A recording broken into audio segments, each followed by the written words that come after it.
জুলাই ছাত্র জনতার আন্দোলনে সামনের সারিতে থেকে নেতৃত্ব দিয়েছেন হাসনাত আব্দুল্লাহ ও সার্জিস আলম। বর্তমানে ছাত্রনেতাদের উদ্যোগে গঠিত রাজনৈতিক দল এনসিপির দক্ষিণাঞ্চল ও উত্তরাঞ্চলের মুখ্য সংগঠকের দায়িত্ব পালন করছেন তারা। এবার জুলাই আন্দোলনের সামনের সারির এই দুই নেতাকেই অবাঞ্ছিত ঘোষণা করলেন শিক্ষার্থীরা।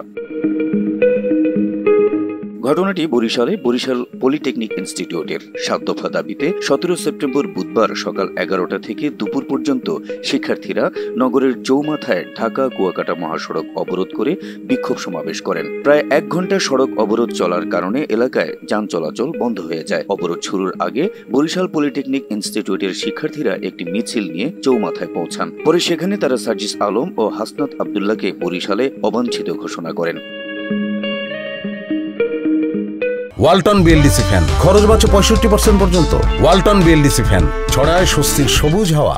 হাসনাত ও সার্জিসকে অবাঞ্ছিত করার কারণ হিসেবে তারা বলছেন, এই দুজন ডিপ্লোমা ইঞ্জিনিয়ারদের যৌক্তিক দাবিগুলোকে সমর্থন না করে বিএসসি ইঞ্জিনিয়ারদের অযৌক্তিক দাবিগুলোকে সমর্থন করেছেন। বিক্ষোভে নেতৃত্ব দেওয়া ডিপ্লোমা ইঞ্জিনিয়ারিং ছাত্র শিক্ষক পেশাজীবী সংগ্রাম পরিষদের জেলা আহ্বায়ক মাহফুজুল আলম মিঠু বলেন, হাসনাত ও সার্জিস শিক্ষার্থীদের ৭ দফা ন্যায্য দাবির বিরুদ্ধে অবস্থান নিয়েছেন।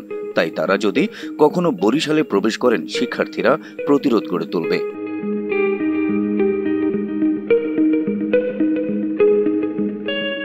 প্রসঙ্গত, ডিপ্লোমা ইঞ্জিনিয়ারদের চাকরির ক্ষেত্রে বৈষম্য দূরীকরণ, ৪ বছরের ডিপ্লোমা ডিগ্রিকে স্নাতকের মর্যাদা দেওয়া এবং কারিগরি শিক্ষার উন্নয়নে নির্দিষ্ট বাজেট বরাদ্দ সহ বেশ কয়েকটি দাবি নিয়ে কদিন ধরেই রাজধানী ঢাকা সহ দেশের বিভিন্ন জেলায় আন্দোলন চালিয়ে যাচ্ছে ডিপ্লোমা ইঞ্জিনিয়ারিংয়ের শিক্ষার্থীরা।